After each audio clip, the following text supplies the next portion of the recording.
j'ai compris que beaucoup de théories du bonheur, c'était comme des morceaux de puzzle éparpillés.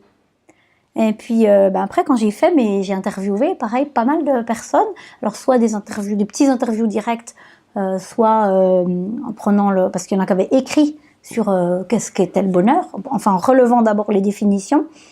Mais je me suis rendu compte que pour moi, ça faisait le même effet. C'est bizarre, et j'ai l'impression qu'ils me décrivent des petits bouts de choses, quoi. Et du coup, j'en suis venue en croisant ce que j'avais compris scientifiquement et ce que j'avais compris intérieurement. Eh bien, j'en suis venue à créer un modèle intégratif du bonheur en me disant que ce bonheur, c'est tout ce qu'il me dit là, c'est des bouts, quoi. C'est des bouts, et donc le bonheur, c'est un processus, en fait, et c'est un processus motivationnel qui nous aide, c'est ça que j'ai mis en évidence, un processus motivationnel qui nous aide à évoluer et agir dans notre environnement, donc pour atteindre nos buts. Et quand je dis évoluer, c'est évoluer spatialement et temporellement. Voilà, il y aura aussi la dimension que j'ai mis en évidence de l'élévation de conscience. Ce qui fait qu'en étant processus, le bonheur, il est à la fois l'élément de motivation, il peut être l'élément motivationnel de départ.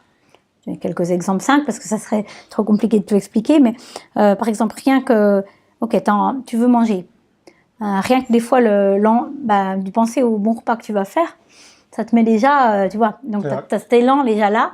Alors ça peut être de penser à la qualité du repas, ça peut être tu vas manger avec des amis et donc tu as envie de les retrouver, tu vois, mais rien que ça, c'est avant même d'avoir fait l'action, tu ressens déjà du bonheur et ça te met en, voilà. Puis après, le bonheur, il va aider il va contribuer à nous engager vers la ressource disponible, qui est de trouver le bon repas, de trouver les amis ou je sais pas quoi, ou si c'est un but professionnel, ou voilà.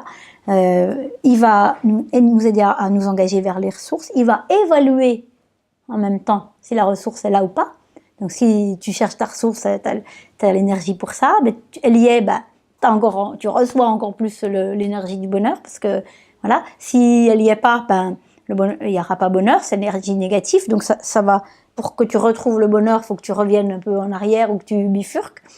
Et puis après, tout ça t'emmène vers ton but. Puis après, pareil, jusqu'à ce que tu atteignes ton but précis. Et là, le bonheur va évaluer aussi ton but. Et que très souvent, ce qu'on appelle le bien-être subjectif, c'est très souvent uniquement la fin, c'est-à-dire l'évaluation du but.